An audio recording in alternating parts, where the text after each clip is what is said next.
Hi అండి, welcome to Suryam furniture. So friends, ఈ వీడియోలో చూస్తున్న బెడ్ అనేది 72x78 సైజు గల కింగ్ సైజ్ స్టోరేజ్ బెడ్ అండి. ఇది టాప్ ఓపెన్ స్టోరేజ్ వస్తుంది.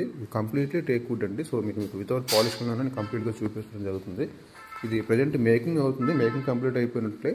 సో రిమైనింగ్ మనకి పాలిషింగ్ వర్క్ అనేది బ్యాలెన్స్ ఉంది. సో అది అయ్యే కూడా కంప్లీట్ వీడియో అనేది మీకు అప్లోడ్ చేస్తాను. ఇది స్టోరేజ్ అండి. కింద మనకి బాక్స్ అనేది అండర్ బాక్స్ వస్తుంది. సో పైన టాప్ అనేది మనకు ఓపెన్ అవుతుంది. ఎలా అని మీకు చూపిస్తాను. సో మీకు బాక్స్ అనేది ఈ విధంగా ఓపెన్ అవుతుందండి. పైన మనకు ఫోల్డింగ్ హ్యాండిల్స్ కూడా ఉంటాయి ప్రతి దానికి కూడా. సో అండర్ బాక్స్ అనేది ఈ విధంగా ఉంటుంది. సో మీకు ఫోల్డింగ్ హ్యాండిల్స్ కూడా ఉంటాయి, మనం బోత్ సైడ్ కూడా లిఫ్ట్ చేసుకోవడానికి. సో ఎవరికైనా ఇంట్రెస్ట్ ఉండి చేయించుకునే ఆలోచన ఉన్నట్లయితే, టేక్వుడ్లో మనకు స్టోరేజ్ బెడ్ కావాలనుకున్నట్లయితే సింపుల్గా ప్లెయిన్ మోడల్లో ఈ విధంగా మీరు బాక్స్ అనేది చేసుకోవచ్చు.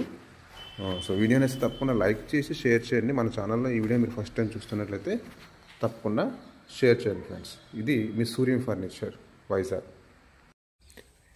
హాయ్ అండి, welcome to Suryam furniture. Friends, ఈ వీడియోలో చూస్తున్న బెడ్ అనేది ఆల్రెడీ 2-3 షార్ట్స్ అనేవి కంప్లీట్ అయ్యాక పెట్టడం జరిగింది, అంటే వితౌట్ పాలిష్లో. సో ఇప్పుడు ఈ బెడ్ లోపల బాక్సులు ఏ విధంగా వస్తాయని, మీకు ఇది అండర్ బాక్స్ కాబట్టి బాక్స్ అనేవి ఈ విధంగా 4 సపరేట్ బాక్సెస్ అనేవి రావడం జరుగుతుంది. సో దీని కంప్లీట్ షార్ట్స్ అనేవి ఉంటాయి. అవి కూడా మీరు ఒకసారి దాని లింక్స్ అనేవి మీకు కింద డిస్క్రిప్షన్లో ఇస్తాను, అది చూడండి. సో కంప్లీట్ అయ్యాక బెడ్ ఎలా ఉంటుందండి.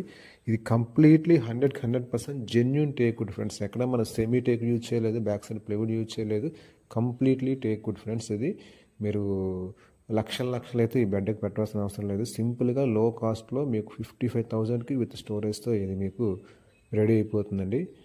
ఇదే బెడ్ మీరు వేరే ఫర్నిచర్ షాప్లో చూస్తే 95,000, 80,000 బెడ్ తీసుకుంటారు. సో మన దగ్గర లో కాస్ట్లో సింపుల్ బెడ్ అనేది 55,000కి 75x78 సైజు గల బెడ్ అనేది మీకు